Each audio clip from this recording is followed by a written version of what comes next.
Maya. Whereas unexplainable, melancholy and spark of his part atmosphere.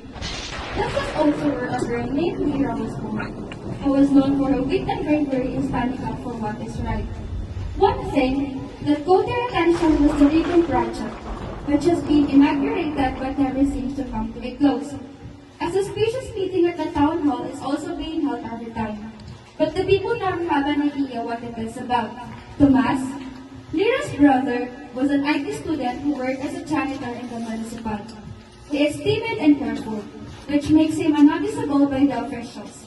However, though to his line of work, he has grown aware of the issues and discrepancies in the administration, allowing him to intercede in ways no one else could.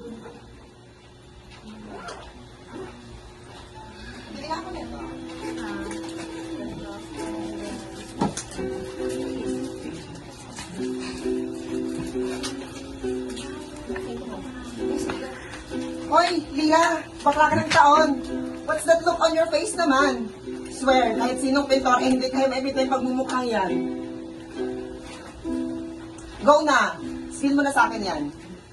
Di ka bet napapabal mo? Teacher mo nang-aapi? Classmates mo nang-away? Or like, the buntis si Meow? What's that thing? Ano kasi? Hindi, paano ako magsasalita? Interrupt sabihin ko. Alam mo kasi kanina, di ba pumunta ako sa palengke? Pumunta ako sa palengke para kunin yung paligid namin. Tapos te, nakita ko yung project ni Mayor. Isang taon na hindi pa rin tapos. Kaloka. Girl, what do you even expect from them? So, umpisa na naman sila magagaling eh.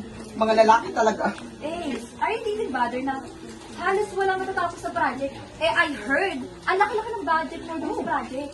Good morning! Good morning, Grabe na kuya, nakakagulat ka naman. Kaloka ha. Anyway, halika later. Sama ka sa akin. We're gonna get yung 500 pesos na handog ko no para sa Noche Vela ng gobyerno. Like, girl! Mas mahal pa yung cashboard sa binibigay nila. Eh, hindi na maayos yung palengke natin dito. Diyos ko, ganyan talaga yung buhay, madam. Kaya hindi mo na po ang murang-mura na yung promise. Eh, ang mahal nga. Bakit ganito? Lahat ng bilihin nagmamahal pero yung lugar hindi maayos sa akin. Mga mapanin lang na tao, pero ng bayan lilusay sa luho. I have chika. So, ayun na nga. Kilala niyo ba si Paring Roy? Oo, that one nga. Yung tauhan ni Mayor sa munisipyo. I hear there's a lot of money in the mayor's pocket that's supposed to be ay para sa bayan. Kurap talaga.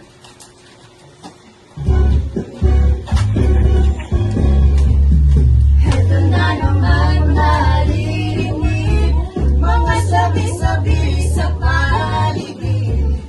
Daming araw na katabi, pera ng bayan kinumuli.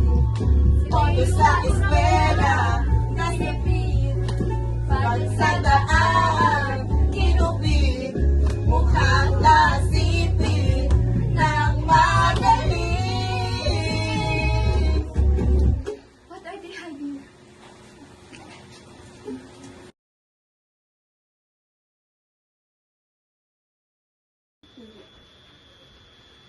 Yela, hindi ka nga rito.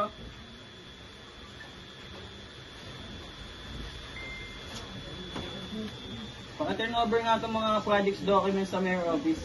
Baka din matik nila for the upcoming plaza events. Sige po, Consi. About nga po pala sa event na magaganap, Kalina Foundation called me po. They asked kung napirmahan na daw po ba yung napag-usapang project para sa pinapatayong building na ni Mayor. Isa ka sa mga volunteer sa TeamTech, di ba? Yes, Consi. O kung ano yung napagkasundo ang kalimutan mo. Pero Consi, Maayos ang budget. Sigurado na makakasya ng pondo eh. Hindi na kailangan ng mamahaling materyales. Ang importante mga pakinabangan. sige po, Consi.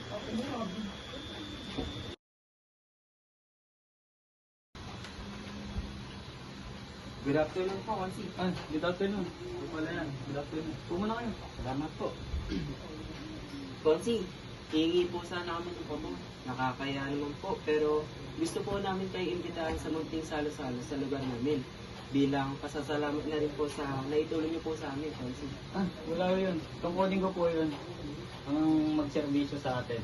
Pati ni Mayor. Para sa darating na pagdiriwang sa plano. Teka, kailan mo ba? Bilib talaga ako sa'yo, Konsi. Mamaya ho sana ng gabi, no nakaraan ho kasi hindi namin kayo nabutan eh. Kaya ngayon nagbabaka sakalat kami. Sige, walang problema. Asahan niyo po ang aking pagpunta. Thank you. Sige po. Ingat kayo. Good morning, ma'am. Good morning po, Kuya Thomas. Saan pong atin? May magaganap po palang pagdiriwang mamaya sa plaza. Ay, tama po kayo. Sa katunayan nga po, imbitado po lahat ng mga tigas ng Higaya. Ganun po ba? Opo, bagong salubong daw po sa bagong project ni Mayor. Bakit po pala? Wala naman po, ma'am. Narinig ko lang po kanina. Sige po, ma'am. Babalik na bawas na Sige naman po, ako. Kuya. Salamat.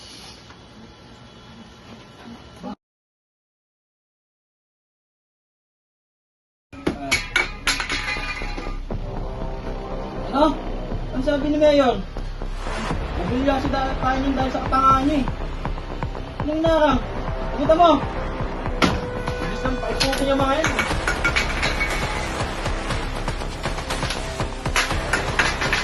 Nabili kasi tayo dahil sa katangahan niya eh. Inaano ng bagyo ang lugar na to, ah.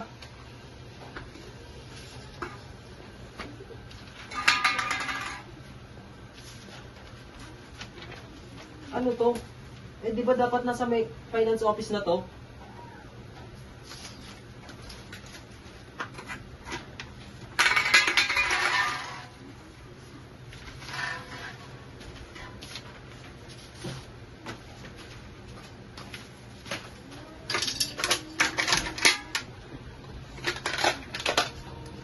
Anong meron dito?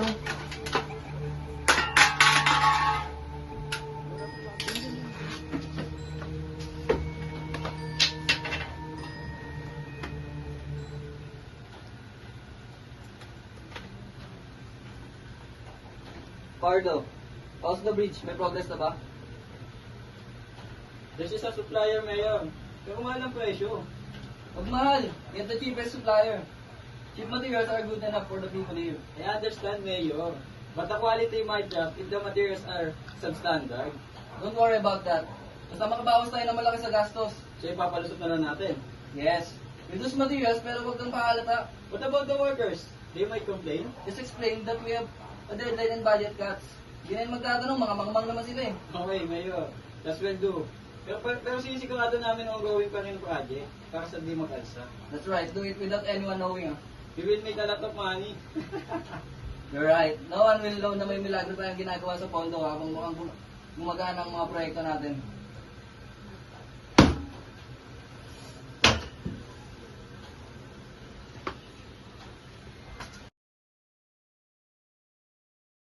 At marami ang bulok sa pwesto, ang sanligaya'y hindi asenso.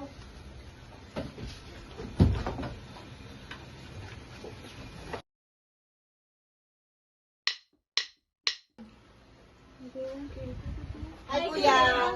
Oh, Kuya, kanina ka pa nakauwi? Kumain ka na? Uy, kumain ka ba? Hindi. Pagod lang to. Anong hindi pagod na talaga kung kumain ka na? Oo. Ano yung tinatago mo? Tingin, regalo mo ba sa akin yan? Patingin, paagawot naman eh ito. Patingin. Hala, flash drive. Ano to? BBM? Maliligaw mo? Ikaw ah! Lakat, ang lakat, ang lakat.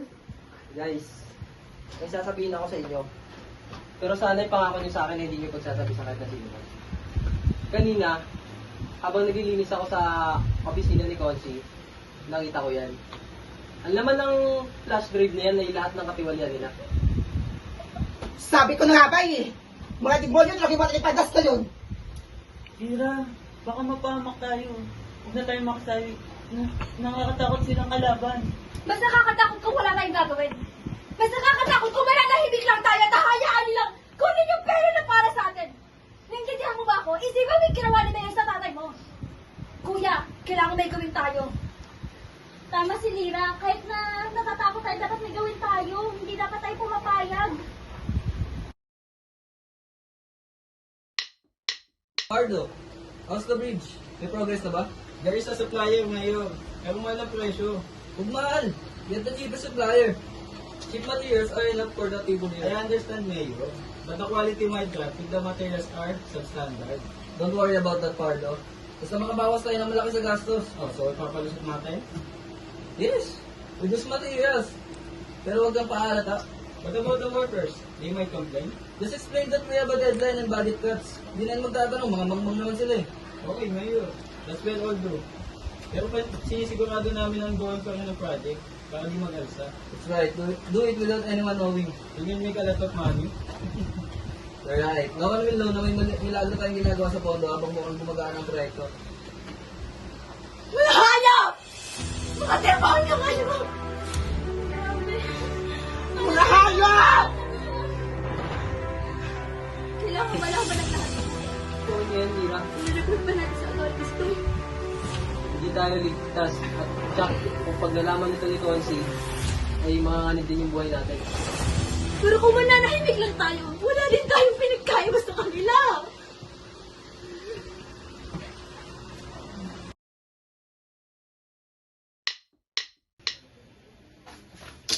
Asan yung flash drive? Intake. Sino pumasok sa opisina ko? Ha? Ha? Ikaw? Sir, Sino? hindi ko po alam. Kita, hanapin niyo nga yung taong yun. Ano yung gagawin dyan?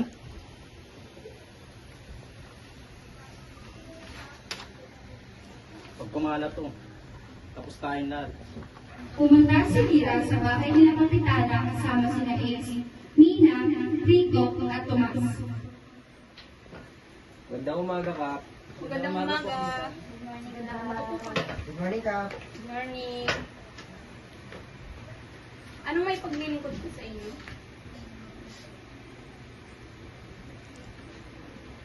Ano to? Anong gagawin ko to? Kap, ang flash drive nito ay naglalaman ng katiwalaan ni Mayor at Consul Pardo. Ha?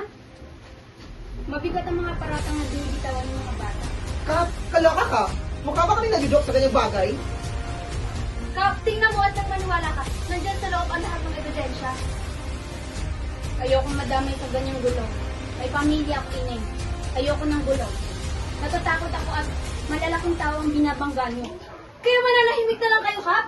Tsaka magbubulag-bulagan. Kami rin naman, Kap. May mga pamilya kami. Pero pinipili namin magpakatao at maging matapang. Huwag din naman sana kami biguin, Kapitan. Kayo na lang ang inaasahan namin. Hindi na to, Kap. O siya, sige.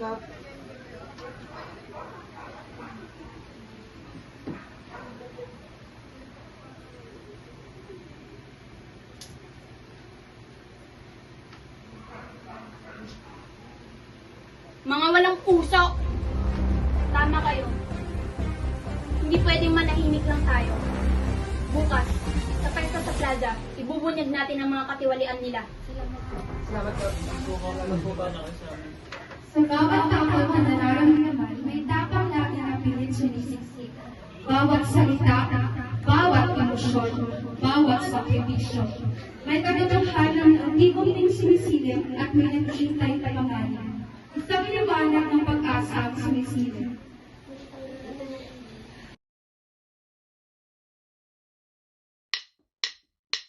Ligayang kabistahan lungsod ng San Ligaya! Alright! Our next speaker represents unity and progress for the future of San Ligaya. He continues to inspire us to work together as one community in serving our people. Under his leadership, San Ligaya has received several awards, including the Child-Friendly Local Governance Seal, the Good Local Governance Seal, the LGU Health Practice Award, and the Golden Globe Award as an Outstanding Mayor Achiever in Public for Service for 2025. Ladies and gentlemen, please welcome a leader who truly cares for his people, the Honorable Mayor, Mayor Gerard Serrano. Award please. Magandang araw mga kababayan. Magandang araw, Mayor! Nabati ko nga pala kayo ng maligayang kapistahan. Unang-una sa lahat, pinapakilala ko nga pala sa inyo si Pardo de Guzman at ang ating kapitana, Matilda Ibanez. Hindi magiging posible itong pagdiriwang na ito kung hindi tayo sa tulong nila. Masaya ako na nagtipon-tipon tayo sa araw na ito. Tulad nyo lang din ako noon, ng simpleng mamamayan, na ang nais lang ay paglingkuran ng ating bayan ng maayos. Proyekto na rin ang ating napasimulan. Tulad ng paaralan na mapapakinabangan ng ating mga estudyante. Health center na magbibigay ng libre check-up sa mga bata, buntis, lalong-lalo na sa mga senior citizen. At isa pa sa mga proyekto na napasimulan natin ay ang kalsada na tiyak na mapapakinabangan ng ating kababayan. Kaya muli, salamat sa suporta nyo. Kung hindi dahil sa inyo, hindi mangyari ang mga proyekto nito.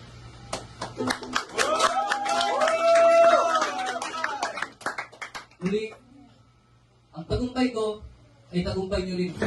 How's the day? Yung isa supplier ngayon, pero mahal ang presyo. Mahal, dito dito sa kaya, siguro yung sa lang pagkabigay. I understand ngayon, baka mahal ka ngayon lang, hindi naman yan special. Don't worry about that. Basta mag-mouse tayo mag-mouse. Hindi pa para sa natin. Yes. Gusto nila Ano ba ka worker?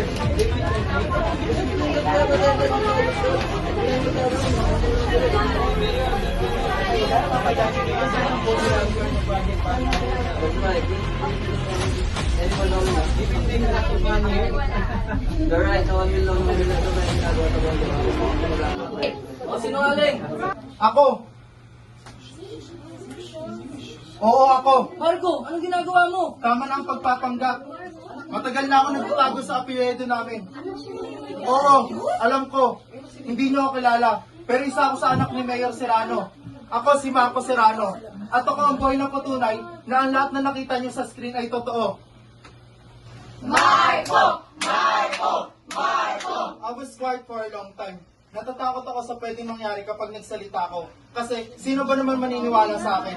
Oo, alam ko, sa mata nyo, isa lamang akong batang may privilege. Pero araw-araw ko naririnig ang mga tawanan nila sa opisina. Mga nagpapanggap ng bayani ng bayan, pero mga magnanakaw pala.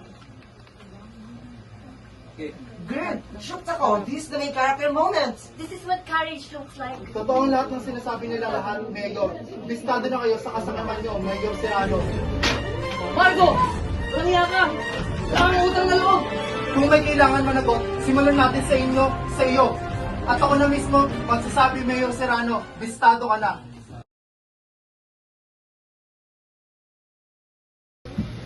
Di na magpapalipin pa sa mga rehas mo. Di mabubuwag ng kahit anong sindap. Ang katotohanan to, iba na malayang lumipad. Di mo na makukulong. Akala nyo ba ang kapangyarihan ay nasa inyo? Sino ba kayo magwawagi? Ang katotohanan, ang kadiliman ay ibabagsak. Nagsisilbi ka dapat.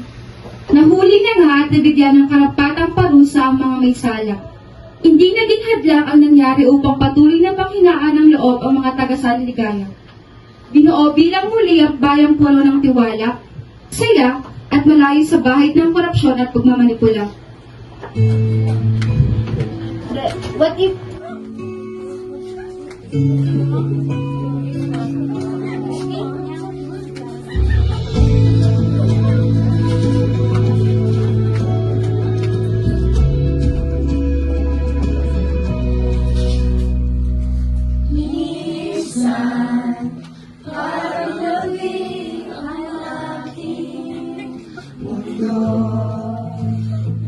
Tahimik, pero puno ng takbo ng puso. Unti-unti na may liwanag sa dilim. Isang pangakong ako'y muling gigising. Di na matatago, di na magtatago, sasabihin na lahat.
That's right. It's never too late para itama ang mga mali. Kahit maliit lang boses natin, nagiging lakas yan when we stand together. Bagong simula, bagong pag-asa. At bagong pag-asa, magandang bukas. Totoo yan mga anak. Sa tinagal-tagal kong nakatira dito sa San Ligaya, ngayon ko lamang nakita ang katapangan ng mga kabataan. Kayo ang And susunod remember, na kids pag-asa. change doesn't start from big people only. Minsan, nagsisimula yan sa mabuting puso na marunong makinig, umunawa, at kumilos. Kung may nagawa man akong pagkukulang, ngayon ko mas napagtanto. Words are not enough. Ulit-ulit dun sa pinaka. Huwag mo patayin ha. Ikaw kapatid niya. Sige, go. Kung may nagawa man akong pagkukulang, ngayon ko mas napagtanto. Ano yan? Kumingay! 1% na lang! Uy, one short na lang. Kung may nagawa man akong pagkukulang, ngayon ko mas napagtanto. Words are not enough. Kailangan ng action. Handang-handa akong makinig sa inyo. What matters is we keep moving forward, hindi lang para sa sarili natin, kundi para na rin sa bayan. Kapag nagkakaisa, may pag-asa. Ang boses ng isa, nagiging lakas ng lahat. Sa bayan ng San Ligaya, na minsan natabunan ng takot at katahimikan, may mga taong pumili ng tapang. At sa pagbangon ng kanilang sama-samang tinig, unti-unting bumalik ang liwanag sa lungsod ng San Ligaya.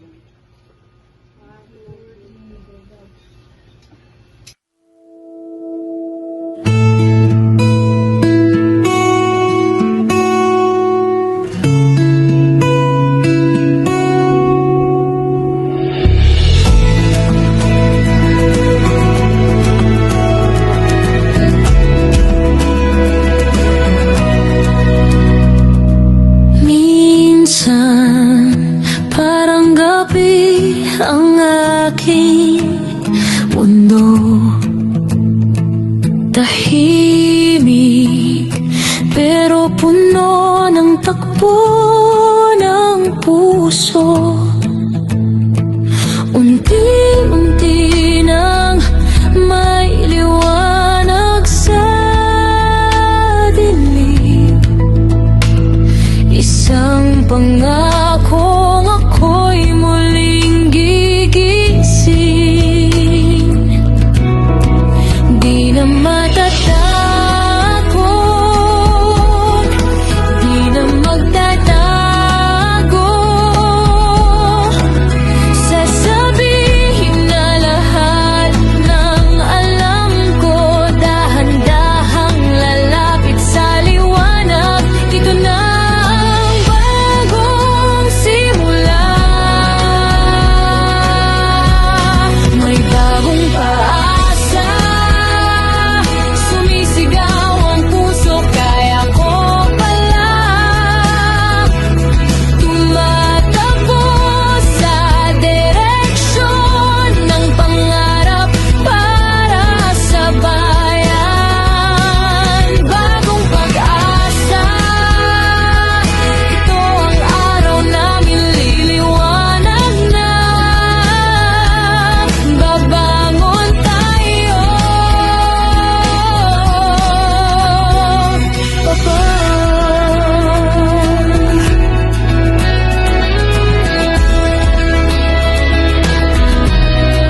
Di na matatakot, di na magtatago. Sasabihin na lahat ng alam ko, dahan-dahang lalapit sa liwanag. Ito na ang bagong simula. May bagong pag-asa, sumisigaw ang puso, kaya ko pala tumatakbo sa direksyon